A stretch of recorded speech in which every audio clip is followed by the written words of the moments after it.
बाबा जी की प्यारी साध संगत जी, आज जो मैं आपको आंखें खोल देने वाली चेतावनी बताने जा रही हूँ, उससे पहले अगर आपने हमारा चैनल लाइक, शेयर, फॉलो और सब्सक्राइब नहीं किया है तो जरूर कर लीजिए। साथ में बेल आइकन भी जरूर प्रेस करें जी, जिससे आपको बाबा जी की प्यारी प्यारी बातें मिल सके। एक बार एक संत हुआ करते थे जिनका नाम था बाबा थायरा सिंह जी। वो बहुत भजन सिमरन करने वाले थे। जब वो भजन सिमरन कर रहे थे तो गुरु नानक बाबा जी उनके सामने प्रकट हुए और उनको हुक्म दिया कि जाओ और सिक्खी का प्रचार करो, सारी सिंध की संगत को अमृत वेले से जोड़ो। सिंध जो आज पाकिस्तान में है। अब थायरा सिंह जी ने जब बाबा जी से पूछा कि सिंध में कहाँ जाना है, तो बाबा जी ने कहा वहाँ महंत गुरुदास सिंह और काको राम का डेरा है, वहाँ पर उनके डेरे में जाकर संगत को अमृत वेले से जोड़ो। अब थायरा सिंह जी उनके डेरे पहुँचे और उन्होंने दोनों महंत को कहा कि गुरु नानक पातशाह का हुक्म आया है कि मैं यहाँ आपके डेरे में संगत को सिक्खी का प्रचार करूं, तो मुझे यहाँ रहने की इजाजत दी जाए और बाकी दिन मैं लंगर की सेवा कर लिया करूँगा। अब वो दोनों महंत बहुत खुश हुए कि चलो मुफ्त का सेवादार मिल गया है। जैसे थायरा सिंह जी ने वहाँ सत्संग शुरू किया तो पता नहीं कितनी दूर दूर से संगत वहाँ आने लगी। लाखों में संगत आ गई। अब ये सब देखकर उन दोनों महंत में असुरक्षा की भावना आ गई और वो चिंता में पड़ गए कि सारी संगत तो इनसे जुड़ती जा रही है और उन्हें ये डर सताने लगा कि उन दोनों महंत की वैल्यू कम होती जा रही है। इसी डर से उन दोनों महंत ने संत थायरा सिंह की बुराई करनी शुरू कर दी। अब रोज की तरह संत थायरा सिंह जी अमृत वेले उठ के स्नान करते, भजन सिमरन करते और फिर सत्संग फरमाते थे, लेकिन वो ऐसी ऊंचाई वाली जगह पर रहते थे जहाँ से नीचे उतरने के लिए सीढ़ियों की जरूरत होती थी। अब ईर्ष्या के कारण महंत काको ने वहाँ से सीढ़ियाँ हटा दी, जिससे थायरा सिंह जी सत्संग फरमाने ना जा सके। कम से कम 15 से 16 फीट की ऊंचाई से उन्हें उतरना था। जब वहाँ सीढ़ियाँ नहीं दिखी तो उन्होंने बाबा जी के आगे अरदास की और सिमरन करते हुए वहाँ से कूद लगाई, तो उन्हें भला चोट कैसे लग सकती है। इतनी ठंड में वो सुबह उठकर स्नान करके अमृत वेला संभालते थे और हम नामदान मिलने के बाद भी सिर्फ 2.5 घंटे बैठना होता है, वो भी नहीं बैठते। पहले अमृत वेले उठ के ठंड में नदी के ठंडे पानी से स्नान करके अमृत वेला संभाला करते थे और हमारे घरों में तो गर्म पानी के नहाने की इतनी फैसिलिटी है। कम से कम आज gas geyser, electric rod, electric geyser, हर घर में कोई ना कोई फैसिलिटी है, तब भी हम लोग उठकर भजन सिमरन नहीं करते। चलो आगे की घटना सुनो, बहुत ही आंखें खोल देने वाली घटना है।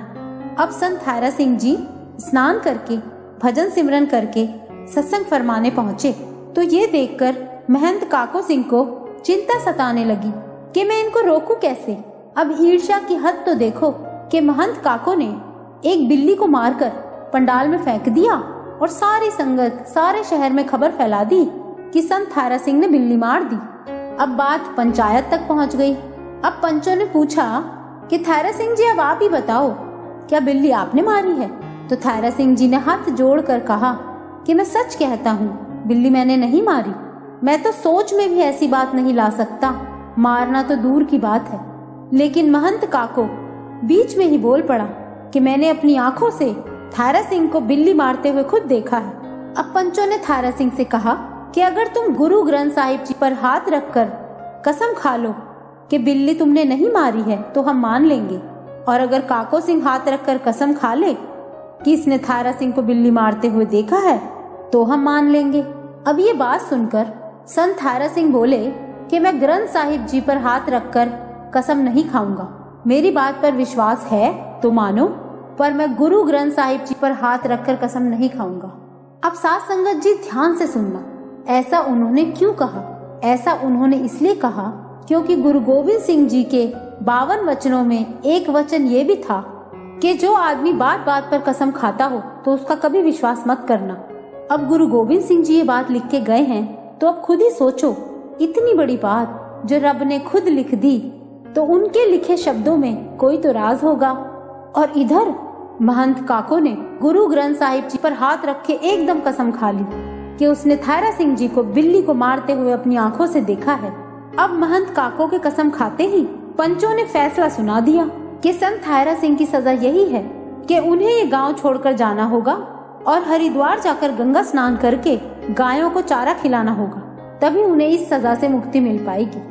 अब ये फैसला सुनकर थायरा सिंह जी को सिर्फ बाबा गुरु नानक जी का हुक्मनामा याद आ रहा था, तो उन्होंने वहीं आंखें बंद करके पंचों के सामने बाबा जी से सच्चे मन से याद करके अरदास की कि बाबा जी, आपने मुझे यहाँ जिस काम के लिए भेजा था, आपके हुक्म का पालन कैसे करूं?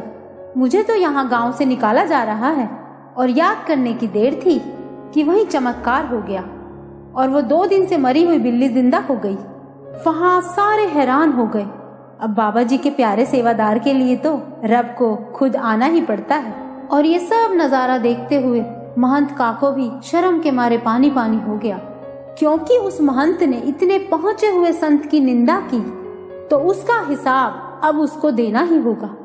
और उसी वक्त से उसका माइंड डिस्टर्ब हो गया, ना वो सो पाता था ना जी पाता था। आखिर वो इतना तंग आ गया कि उसने तंग आकर खुदकुशी कर ली। गुरबानी कहती है, संत का निंदक महा अतताई, संत का निंदक खिन टिकन न पाई, संत का निंदक महा हत्यारा, संत का निंदक परमेश्वर मारा। अब खुद ही सोचो, जब आम इंसान की निंदा की कोई माफी नहीं होती तो संतों की निंदा से तो नरकों की भयानक आग का सामना करना पड़ता है। इसीलिए अभी भी चेत जाओ। बाबा जी की ये अपनी प्यारी संगत के लिए सख्त चेतावनी है कि निंदा नहीं करनी है जी। क्या कोई पिता अपने बच्चे को दुखी देख सकता है? अब अगर बच्चा खुद ही नर्क को दावत दे रहा हो तो पिता कैसे देख पाएगा? इसीलिए बाबा जी की प्यारी सास संगत जी, कुछ तरस खा लो अपने पिता पर। कैसे कैसे हमारे माड़े कर्मों से बचाते हैं वो हमें, और हम निंदाएं करने में लगे हुए हैं। तो बाबा जी की प्यारी सास संगत जी, अगर आपको ये वीडियो अच्छा लगा हो तो लाइक ज़रूर करना जी। ये वीडियो ज़्यादा से ज़्यादा शेयर करना, जिससे बाबा जी की प्यारी संगत तक ये बहुत ज़रूरी बातें उन तक पहुंच सके। और इस चैनल को सब्सक्राइब भी ज़रूर करना जी।